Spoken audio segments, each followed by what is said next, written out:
आज की वीडियो में हम सीखेंगे कि सब्जेक्ट, ऑब्जेक्ट और वर्ब क्या होता है, सेंटेंस में हम इसे कैसे ढूंढें और सेंटेंस को कैसे बनाए जाते हैं, वाक्यों को कैसे बनाए जाते हैं। वीडियो आपके लिए बहुत इंपॉर्टेंट होने वाली है। वीडियो को बिल्कुल भी स्किप ना करें, लास्ट तक ज़रूर देखें। सेंटेंस को बिल्कुल आसानी से बनाना सीखेंगे और समझना भी सीखेंगे। तो चलिए आज हम बताने जा रहे हैं कि कैसे हम सब्जेक्ट, वर्ब और ऑब्जेक्ट का यूज़ करके सेंटेंस को बनाते हैं। सब्जेक्ट, वर्ब और ऑब्जेक्ट ये सेंटेंस में कहाँ होते हैं, तो चलिए जान लेते हैं। सबसे पहले हम सब्जेक्ट को ले लेते हैं। सब्जेक्ट जो होता है वो सेंटेंस में ज़रूर होता है, ठीक है, चाहे वो इनडायरेक्टली हो या चाहे डायरेक्टली दिखाई देता हो, क्योंकि कभी कभी सब्जेक्ट दिखाई नहीं देता और कभी कभी बिल्कुल दिखाई देता है। अब सब्जेक्ट जो होता है उसको हिंदी में कर्ता भी बोला जाता है। सेंटेंस में जो कर्ता होता है वो डूअर ऑफ एन एक्शन की तरह काम करता है। अब हिंदी में इसको समझ लेते हैं कि डूअर ऑफ एन एक्शन क्या है। मतलब ये सब्जेक्ट जो होता है वो सेंटेंस में काम करता है, कोई एक्शन करता है। तो देख लीजिए, इसको हिंदी में ऐसे समझते हैं, सब्जेक्ट यानी कर्ता वह व्यक्ति अथवा वस्तु होता है जो वाक्य में कोई काम करता है या काम से सीधे सीधे जुड़ा हुआ होता है। ठीक है, आपने सेंटेंस में देखा होगा कि हमारे सेंटेंस में कोई ऐसा वर्ड ज़रूर होता है जो कि हमें जिससे शो हो रहा है कि वो सेंटेंस में काम कर रहा है। वो चाहे इनडायरेक्ट वे में हमें दिखाई दे या डायरेक्टली हमें वो शो हो रहा होता है। ठीक है, अब चलिए जान लेते हैं कि सेंटेंस में सब्जेक्ट कौन कौन से हो सकते हैं, कहाँ कहाँ सब्जेक्ट होते हैं, कैसे पहचानें कि कौन सब्जेक्ट है। जैसे आई मीन्स मैं होता है, ये हमारा सब्जेक्ट है। अगर सेंटेंस में वी हो, वी मीन्स हम, ये भी सब्जेक्ट है। यू तुम या आपके लिए यूज़ होता है, ये भी सब्जेक्ट है। दे मीन्स होता है वे लोग, ये भी सब्जेक्ट है। ही मीन्स वह होता है, ये पुरुषों के लिए यूज़ होता है, ये भी सब्जेक्ट है। शी मीन्स भी वही होता है, ये स्त्रियों के लिए यूज़ होता है, ये भी सब्जेक्ट है।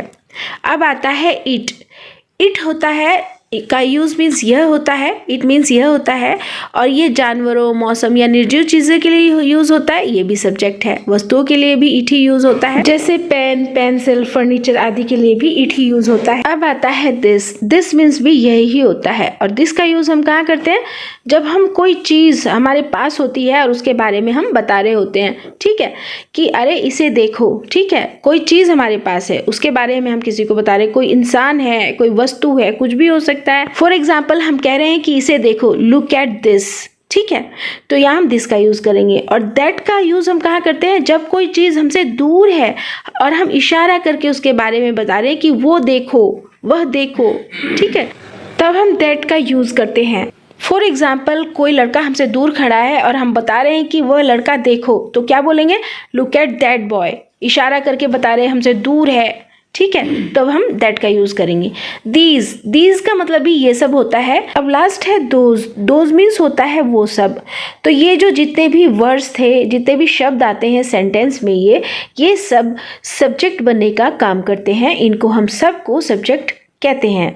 सेंटेंस में एक चीज़ आपको और ध्यान रखनी है कि सब्जेक्ट जो होते हैं वो नाउन और प्रोनाउन दोनों हो सकते हैं। इट कैन बी नाउन और प्रोनाउन, ठीक है, ये आपको ध्यान रखना है।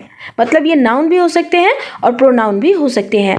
अब आप ये सोच रहे होंगे कि कैसे पहचाने कि नाउन क्या होता है, प्रोनाउन क्या होता है।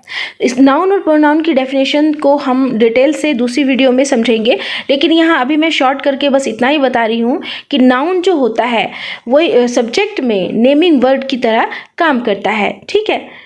सिंपली इसे समझे तो यही कहेंगे कि जो नाउन होता है वो नेमिंग वर्ड्स होता है। इसे हिंदी में ऐसे कहेंगे कि किसी व्यक्ति, वस्तु या स्थान के नाम को संज्ञा या नाउन कहते हैं, ठीक है। ये किसी नाम जो होते हैं किसी व्यक्ति का हो सकता है, किसी वस्तु का हो सकता है, या किसी जगह का, स्थान का नाम भी हो सकता है। तो जो नाम होते हैं वही नाउन होते हैं। तो चलिए अब जान लेते हैं कि प्रोनाउन क्या होता है। प्रोनाउन को हिंदी में सर्वनाम कहते हैं। तो व्हाट इज प्रोनाउन, तो प्रोनाउन क्या है। Pronoun it is a word that replace a noun. Pronoun वह शब्द है जो नाउन को रिप्लेस करता है सेंटेंस में, ठीक है, मतलब सेंटेंस में जो नाउन की जगह आता है उसी को प्रोनाउन कहते हैं। अब ये प्रोनाउंस कौन कौन से होते हैं, जैसे हम किसी लड़के के बारे में बात कर रहे हैं, ठीक है, तो उसके लिए हम ही को यूज़ करेंगे। उसका नेमिंग वर्ड ना यूज़ करके हम ही का यूज़ कर रहे हैं। किसी लड़की के बारे में बात कर रहे हैं तो उसका नाम, लड़की का वाला नाम यूज़ ना करके शी का यूज़ कर रहे हैं, ठीक है। तो ये he, she, it, we, they, her, him, them, ये सब क्या है? ये प्रोनाउंस होते हैं। ये नेमिंग वर्ड की जगह, उसके नाम की जगह, किसी के भी नाम की जगह हम किसी के लिए यूज़ कर रहे होते हैं, ठीक है। तो उसी को हम प्रोनाउन कहते हैं। तो स्टूडेंट्स, यहाँ तक आपने सीखा कि सब्जेक्ट क्या होते हैं, क्या हो सकते हैं, और थोड़ा बहुत हमने इस वीडियो में सीखा है कि नाउन और प्रोनाउन क्या होते हैं। तो आगे हम सीखते हैं कि कोई भी सेंटेंस को हम कैसे बना सकते हैं। वो कौन सी ट्रिक है जिससे हम कोई भी सेंटेंस बहुत ही आसानी से बना सकते हैं। सबसे पहले हम ध्यान रखेंगे कि सब्जेक्ट को फाइंड आउट करना है कैसे। उसकी ट्रिक होती है आस्क हु और व्हाट फ्रॉम द सेंटेंस। मतलब सेंटेंस से पूछिए कि जो भी सेंटेंस है कौन या क्या, तो उसमें से जो भी आपके पास आंसर आता है वही आपका सब्जेक्ट है। मतलब सेंटेंस में अगर कोई पर्सन है तो हु पूछ लीजिए, और अगर कोई थिंग है तो व्हाट पूछ लीजिए। जैसे एक एग्जाम्पल है, मैं क्रिकेट खेलता हूँ, आई प्ले क्रिकेट। अब देखिए सेंटेंस क्या है, मैं क्रिकेट खेलता हूँ। तो यहाँ सेंटेंस से पूछेंगे कि क्रिकेट कौन खेलता है, हु। तो सेंटेंस में ये जो खेलने का काम है वो कौन कर रहा है, कौन, मैं। तो मैं क्या है, आई क्या है, सब्जेक्ट। तो यहाँ हमारा ये सब्जेक्ट है, ऐसे हम ढूंढेंगे। अगला एग्जाम्पल है, यह कलम अच्छी है, दिस पेन इज गुड। यहाँ पेन क्या है, सब्जेक्ट है। अब नेक्स्ट एग्जाम्पल देख लीजिए, आपको बिल्कुल अच्छे से समझ आ जाएगा। जैसे सीता स्कूल जाती है, सीता गोज टू स्कूल। कौन स्कूल जा रहा है, सीता। कौन, तो सीता जा रही है, तो सीता क्या है, सब्जेक्ट। तो यहाँ हम ऐसे सब्जेक्ट को ढूंढेंगे। तो आपको समझ आया कि किसी भी सेंटेंस में हु या व्हाट के रिप्लाई में जो भी आपको आंसर मिलेगा वही हमारा सब्जेक्ट है। अब जान लेते हैं वर्ब के बारे में। वर्ब को हिंदी में क्रिया कहते हैं। मतलब सिंपली समझिए कि जो भी किया वही क्रिया। सेंटेंस में जो भी काम हो रहा है, जितने भी एक्शन वर्ड्स होते हैं वही क्रिया होते हैं। All action words are verbs. वह शब्द होता है जो बताता है कि कर्ता, सब्जेक्ट आखिर क्या कर रहा है सेंटेंस में, ठीक है। तो वही वर्ब होता है। सेंटेंस में जो भी वर्ड हमें ये शो कर रहा हो कि जिससे काम होना का पता चल रहा है, ठीक है, जो एक्शन कर रहा हो, खाना, पीना, उठना, बैठना, ETC, जितने भी एक्शंस होते हैं वही क्रिया होता है। सेंटेंस में क्रिया की एक पहचान ये भी होती है कि ये अपना रूप बदल देता है। अब बात आती है सेंटेंस में क्रिया को पहचानने की। क्रिया यानी वर्ब, वर्ब के अंत में ना लगा होता है, ये ध्यान रखना है। जैसे खाना, पीना, उठना, बैठना, जाना, सोना, ETC, इस तरह के जो वर्ड्स होते हैं वो क्रिया में आते हैं। ऐसे समझें कि सेंटेंस में आप जिस तरह से आप बोलना चाहेंगे उसी के अनुसार आप वर्ब की फॉर्म को लगाएंगे। वर्ब जो होती है वो सेंटेंस में अपना रूप बदलती रहती है। अब देखते हैं कि क्रिया सेंटेंस में अपना रूप कैसे बदलती है। वर्ब की 5 फॉर्म्स होती हैं, V1, V2, V3, V4 और V5। ये क्रिया की एक खास बात होती है और ये अपना रूप बदलता कब, जब ये सेंटेंस के अकॉर्डिंग, सेंटेंस के हिसाब से, सेंटेंस के अनुसार ही ये अपना रूप बदल देता है। कुछ एग्जाम्पल्स से आपको समझ आएगा। जैसे ईट, ईट वर्ब की फर्स्ट फॉर्म है, इसका मीनिंग होता है खाना। एट वर्ब की सेकंड फॉर्म है, इसका मीनिंग है खाया। ईटन, ईटन थर्ड फॉर्म है वर्ब की, इसका मीनिंग होता है खा चुका है। ईटिंग, ईटिंग जो होती है ये वर्ब की फोर्थ फॉर्म है और इसका मीनिंग होता है खा रहा है। और ईट्स, ईट्स होता है वर्ब की 5 फॉर्म, ठीक है, तो इसका मीनिंग होता है खाना। नेक्स्ट है गो, गो मीन्स जाना। वेंट मीन्स गया, गॉन जा चुका है, गोइंग जा रहा है, गोज जाना। अब ये जितनी भी वर्ब की फॉर्म्स होती हैं ये आपको अच्छे से याद होनी चाहिए और ये सेंटेंस के अकॉर्डिंग ही बदलती रहती हैं। तो चलिए अब हम अपना लास्ट टॉपिक समझ लेते हैं, ऑब्जेक्ट। ऑब्जेक्ट को हम कैसे पहचानें और ऑब्जेक्ट क्या होता है सेंटेंस में ये जानेंगे। ऑब्जेक्ट को हिंदी में कहते हैं विषय वस्तु। ऑब्जेक्ट क्या होता है, ऑब्जेक्ट रिसीवर ऑफ एक्शन होता है। यह वह व्यक्ति या वस्तु है जो क्रिया यानी वर्ब से डायरेक्टली प्रभावित होता है। इसका मतलब होता है कि आप जो भी काम कर रहे हो उसका असर जिस व्यक्ति पर या जिस चीज़ पर पड़ता है वही ऑब्जेक्ट होता है। एक एग्जाम्पल से हम इसे समझ लेते हैं कि ऑब्जेक्ट क्या होता है। मैं फुटबॉल खेलता हूँ, आई प्ले फुटबॉल।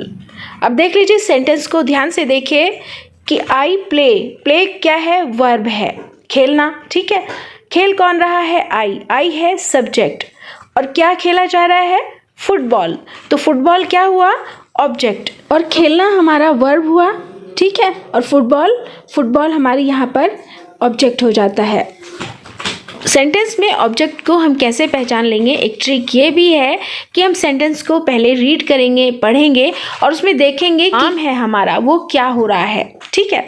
कैसे आइडेंटिफाई करेंगे कि find the verb action in the sentence. Sentence में काम क्या हो रहा है। फिर वर्ब से क्वेश्चन कीजिए, क्या या किसे, मतलब वर्ब से पूछिए व्हाट या whom।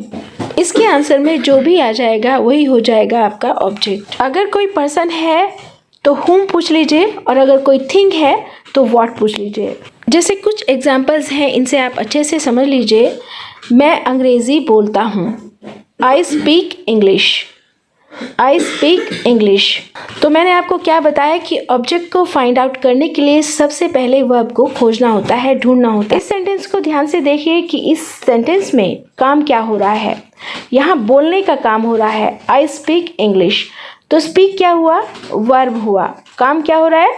स्पीक करना हो रहा है, बोलना होगा। तो अब आप यहाँ पर वर्ब से क्वेश्चन कीजिए कि मैं क्या बोलता हूँ, तो आपको आंसर में मिलेगा इंग्लिश।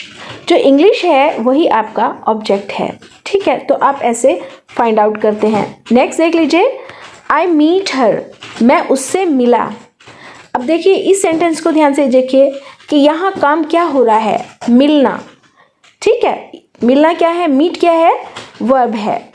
तो अब वर्ब है और आई क्या है? सब्जेक्ट है। कौन मिला? मैं मिला, ठीक है। मैं उससे मिला, किससे? हर से। तो हर क्या हुआ यहाँ पर? हमारा हर हमारा ऑब्जेक्ट हुआ। तो यहाँ तक हमने सीखा कि सब्जेक्ट क्या होता है, वर्ब क्या होती है, कैसे पहचानते हैं और ऑब्जेक्ट को कैसे पहचानते हैं, ऑब्जेक्ट क्या होता है। तो अब यहाँ पर आपको कुछ सेंटेंसेस दिए जा रहे हैं जिसमें आप पहचानेंगे कि सब्जेक्ट कहाँ है, ऑब्जेक्ट कहाँ है और वर्ब कहाँ है।